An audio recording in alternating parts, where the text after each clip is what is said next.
Hey there everybody, it's Trudy, One Grounded Angel, here to talk to you about the angel card readings for February the 8th through to the 14th, 2021.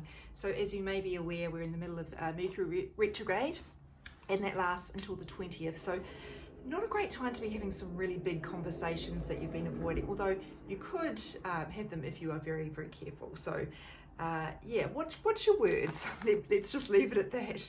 Personally, I've had a few dramas. Normally Mercury retrograde doesn't affect me too much, but this one's been a challenging one, but I'll talk to you about that another time. Here's Monday's card, Daydream. So this is one that you're going to be like, what? Like, what? Isn't daydreaming a waste of time? So here's the thing.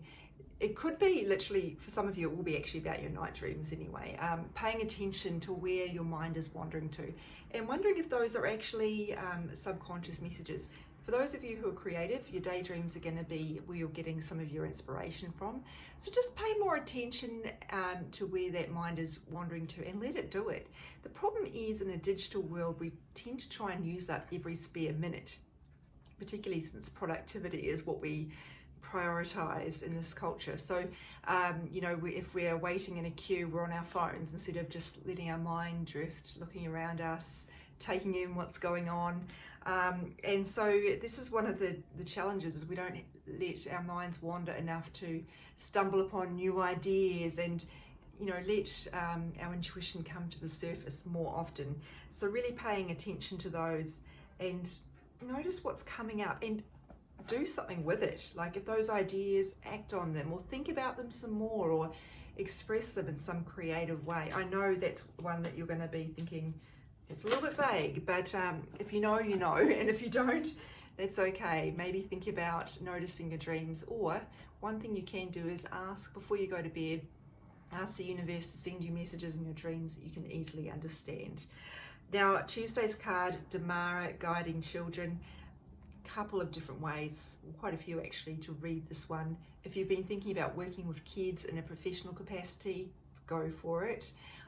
If you are a parent yourself and you've got a kind of a sixth sense telling you that one of your kids is not doing so well, there's something going on there, and the teachers are saying, no, that's fine, or someone else is saying, don't worry about it, they'll grow out of it. Trust your intuition and give that kid extra support. Find out what's going on with them. You've got an ability to know what's happening here and trust it. For those of you who want to have children, this can serve as reassurance that that is a potential for you.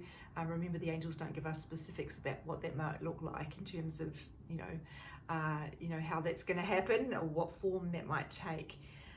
For a lot of us, this card is really just about our inner child, which I know sounds a little bit new agey woo-woo, but what it means is the child within us needing to have more fun. And again, that could be connected to Monday's card of spending so much time in productivity mode that we're humans doing instead of humans being. And maybe that's what that is, actually being present, enjoying your life, having fun, play. Play is great. Have you seen that modernist marble house those people made? It's incredible, look it up. And these are like grown-ups, they're not kids. They've spent a lot of time on it, and there's something really good for the soul in those activities, even if you don't create anything near as incredible as what they did. So making time to have fun, and also when it comes to the inner child, what it really wants is reassurance. Maybe you're the best person to give yourself that reassurance. Wednesday's card is Passion, so I feel like creativity is coming in strong this week. And Mercury retrograde is actually a good time to do that because it does tend to put things on hold, give us a few hurdles, and maybe in that kind of waiting period that we might describe a retrograde as, or a slower period, we can be spending time on passion projects or things that we're creatively stimulating. So passion is, well, yeah, it could be about doing things that you're passionate about. Often people will say, as part of a relationship challenge, that they're not feeling any passionate anymore. And the question is always, where is the passion in your own life? We can't look to our partner to provide it.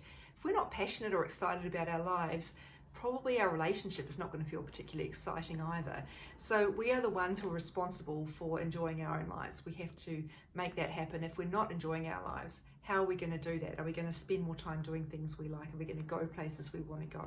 Are we going to scale back on the things that we actually don't want to do and then just say yes out of guilt to other people? So making passion a priority and doing things that you are passionate about is huge here.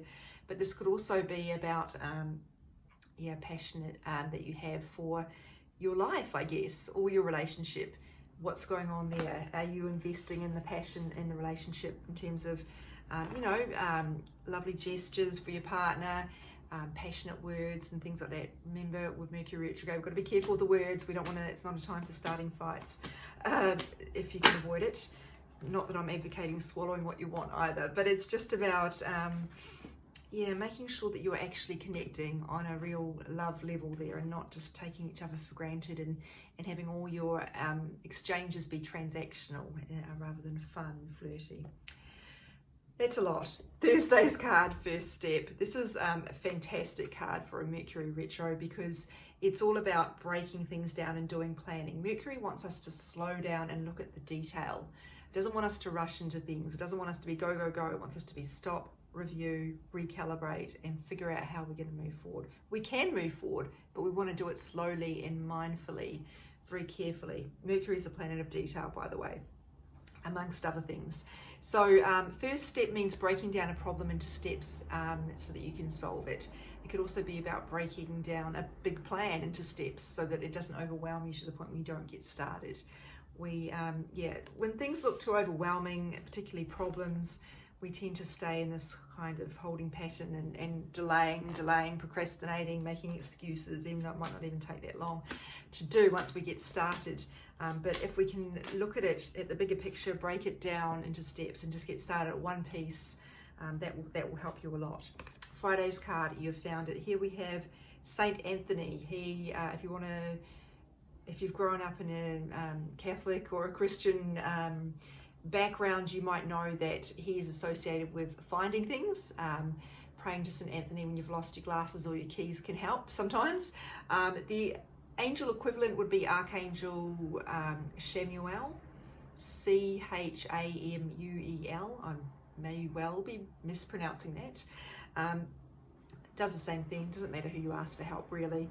But so literally this could be a material object. If you're looking for something, this could say you're going to find it and ask us for help. We'll guide you to it. That doesn't usually happen literally. You don't say please help me and then it appears and you go, oh, the garage.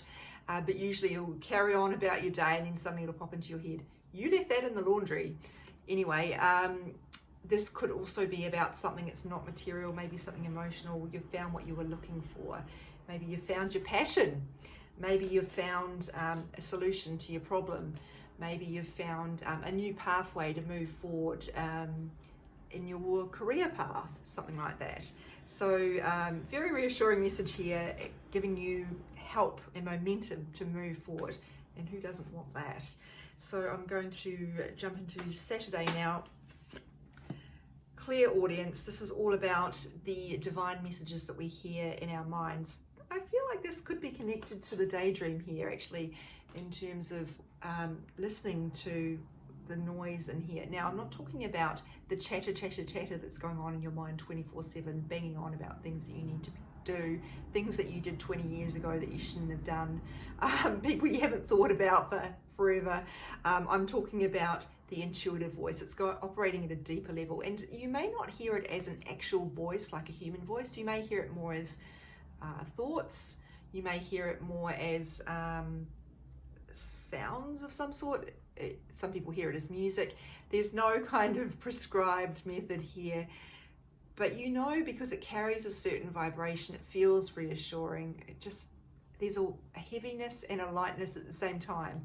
There's not that feeling of dread or panic that are associated with those fear-based messages like, hurry up, you're running out of time, it's not going to happen for you. That's ego. That's not your intuition. So pay attention to sounds. This can also be external sounds. So, and I think I've given this example before, but once I was on energy healing call when a siren went past, and that was the guidance that this is urgent, you need to think about this and get onto it right away. Not in a fear-based way, but because you really need to stop avoiding this problem. I can't remember the situation I was talking about at the time. So sounds can be a big thing. And music, there's a blog post on my website where I talk about how I asked for a sign and I was in a car, and the song that came on the radio at that point was the Black Crowes' She Talks to Angels, which has not been charting for like at least 10 years, probably 20. So was not likely to hit the radio airways at that point, but it did. So I knew that was a sign. So yeah, music can be a big one. Lyrics in particular, and sounds, as I said, sirens, etc. Sometimes particular bird sounds. Yeah, so just pay attention to what you're hearing. Now, I'm going to do something unusual for Sunday because it is Valentine's Day. I'm using the romantic deck, the relationship card deck, which I don't normally do, although I think I've done this the last couple of Valentine's Days, so that makes a liar out of me. I usually use this in personal readings when someone is looking for guidance on their relationship, whether they're single, married, whatever. So I'm using that for a card for Valentine's Day and hoping that it gives us something, or it has in fact given us something that will apply across the board. And that's the reason I often don't use this card, because this card deck, I have ones around health and life purpose / career as well. I don't use them because they're often quite specific and it's hard to apply them in the general way that the card of the day is designed to do. So Sunday's card, after that long preamble, is worth waiting for, and it says divine timing is at work in your love life. This commonly comes up for people who are single, wondering when is it going to happen for me. And personally, when I was single, and I was single for 100 years, it felt like it was never going to happen. And every Valentine's Day just felt like just such a kick for me, like it was designed to punish me. It was painful. I really found it incredibly emotional. And yet now I'm in a long-term relationship. I don't care. We don't even do anything around Valentine's Day. But in saying that, I live in Australia. I know in North America it's quite the big deal. So yeah, if you're single, this is telling you it is going to happen and it's worth waiting for. Please don't be put off by how long it's taking. Divine timing is happening, which means it's taking this long because the other person needs to sort out some stuff in their life first, or reach a certain stage, and maybe you're not quite ready yet. Maybe you need to do some work on yourself. Talk to me about that if you need help with it. I do a lot of work in energy healing to help people get ready, so they're at the right vibration to attract that partner. Now, if you're in a relationship, this could be about waiting for something to happen. If you're waiting to, I don't know, buy a house or some sort of stage like that it will happen at the right time. This is probably for me. We're trying to buy a house. And there are other things as well. If you feel like you're not really waiting for anything, maybe this is a reminder about time. If you're trying to force things to happen, or you feel like you're running out of time, or you're maybe not using time wisely in terms of you're taking each other for granted, going, oh, we'll have date nights in 5 years when the kids are at school. No, think about the time now and how you can use this time to do those sorts of things that are important to you. Because if you have the ability to do it, then do it. If you don't, it's okay. It will be worth waiting for. So thinking about timing in a relationship sense, these are completely out of order. So we have a lot of like creative, flowy, almost Piscean energy coming through, although we're not quite in the season of Pisces yet. That sort of flowy, dreamy, creative stuff coming through with this one in the passion, and really focusing on your passion. Appropriate for Valentine's week. Although, as I said, it's not just about your relationship, although the amount of passion you put into your own life is proportionate to the sort of relationship you can attract. What else have we got to say here? A lot of, I guess, practical stuff around the retrograde in terms of planning things out, and some reassurance that you've found it and things are worth waiting for. Hopefully that all made sense to you. I love hearing your feedback on how the messages resonate. If you feel compelled to share it, do so in the comments, or you can reach me by DMing. I will let you know on Instagram in my DMs. I am a bit slow to reply because it gets a little bit overwhelming. There's a lot of mail there, but I will get to you. Thanks everybody for all your comments, all your feedback. Thank you for being here. You can follow me on Instagram to see each card each day at One Grounded Angel. I post on Facebook as well, One Grounded Angel, and you can find more information about me and the work I do and the information, articles I share, all to be found at www.onegroundedangel.com, and there is a bookings form to contact me if you would like to do so. You don't have to actually make the booking to do so. You can just select find out more information when you fill that out, and we can have a chat about what's going on in your life. So when I say have a chat, I mean I will let you know whether I think I can help you, and I will always tell people if I don't think I'm the right fit for them. Thank you again for being here. Have a great week, and let's bring in the passion. Take care, everyone.